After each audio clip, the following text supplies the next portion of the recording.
आज पटना के जगजीवन राम शोध संस्थान के प्रगतिशील समाज पार्टी के राष्ट्रीय अध्यक्ष जी सुनील कुशवाहा ने बिहार में किस मुद्दे को लेकर चुनाव लड़ेगा ये जानते हैं। लड़ना चाह रही है, किन किन सीटों पर लड़ेगा, कुल कितनी सीटों पर लड़ेगा? प्रगतिशील समाज पार्टी देश में कई राज्यों में काम कर रही है, जिसमें बिहार राज्य में भी है। तो जिसमें हम लोग, जिसको आप सीमांचल प्रदेश कहते हैं, खासतौर से हमारी पार्टी का संगठन पूर्णिया, अररिया, कटिहार, इन क्षेत्रों में ज़्यादा है। और औरंगाबाद हो गया, जमुई हो गया। तो इस तरीके से लगभग हम लोग 15 से 20 सीटों पर प्लानिंग कर रहे हैं आगामी 2025 के विधानसभा चुनाव में बिहार राज्य से। विधानसभा चुनाव में किस मुद्दे को लेकर आप उतरिएगा? विधानसभा चुनाव की ही बात नहीं है, जहाँ तक आज मुद्दे की बात है तो बिहार के साथ साथ पूरे देश में बेरोजगारी बहुत बड़ा मुद्दा है और महंगाई एक बहुत बड़ा मुद्दा है।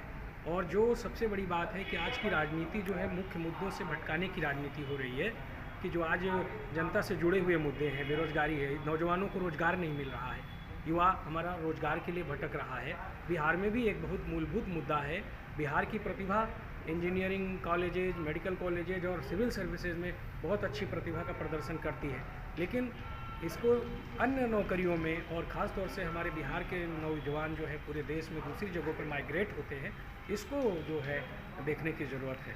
बेरोजगारी की भी बात की, कैसे दूर करेंगे सर बेरोजगारी? अब बेरोजगारी उद्यम लगाकर और तरह तरह के जो हमारा युवा है उसकी प्रतिभा का आकलन करके उसको समायोजित किया जाएगा। ऑलरेडी आपके गवर्नमेंट में भी बहुत सारा वैकेंसीज है जो पूरा फुलफिल नहीं होता है। पिछली सरकार में यहाँ के पिछले सरकार में जो सहयोगी पार्टनर रहे तेजस्वी, उनके प्रयास से कुछ नौकरियां दी गई और ख़ास तौर से उन्होंने जब ऐलान किया तो दूसरी नीतीश कुमार ने भी ऐलान किया था।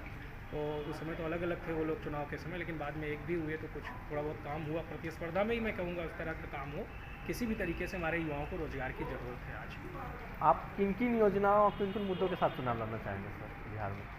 बेरोजगारी, महंगाई, ये जो सांप्रदायिक राजनीति है खासतौर से ये इसको मतलब रोकने की ज़रूरत है आज।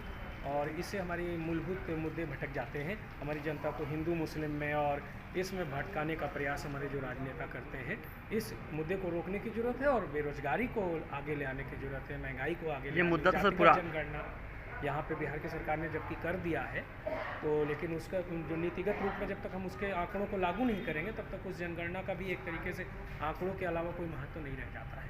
सर बिहार में जातीय जनगणना जब लागू हो गया, फिर सेंट्रल कोर्ट, हाई कोर्ट ने इसे रोक दिया, तो फिर किस तरह से आप लागू करवाइएगा? आप अगर आपकी पार्टी सत्ता में आई है, गठबंधन में बनाती है सरकार, तो क्या कीजिएगा? दबाव बनाकर सेंट्रल गवर्नमेंट जो भी है, क्योंकि ये तो मेन आपने कहा कि सेंट्रल गवर्नमेंट के हाथ में है, तो स्टेट ने तो जनगणना करा भी ली, लेकिन अब चूँकि सेंट्रल गवर्नमेंट उसको कराना नहीं चाहती और वर्तमान सरकार आपकी उनकी सहयोगी है, तो ये संभव नहीं है।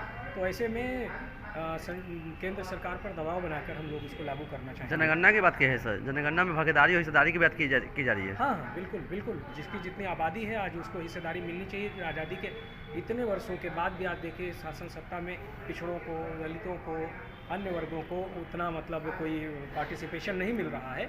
ये एक बहुत बड़े दुख का विषय है कि एक कुछ हिस्सा जो है सारे संसाधनों पर डाका डाल के बैठा हुआ है। इसमें हमारे देश का जो गरीब जनता है,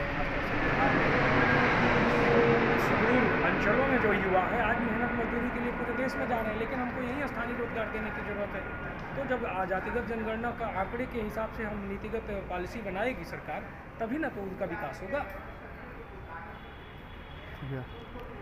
इंजीनियर सुनील कुशवाहा, राष्ट्रीय अध्यक्ष प्रगतिशील समाज पार्टी।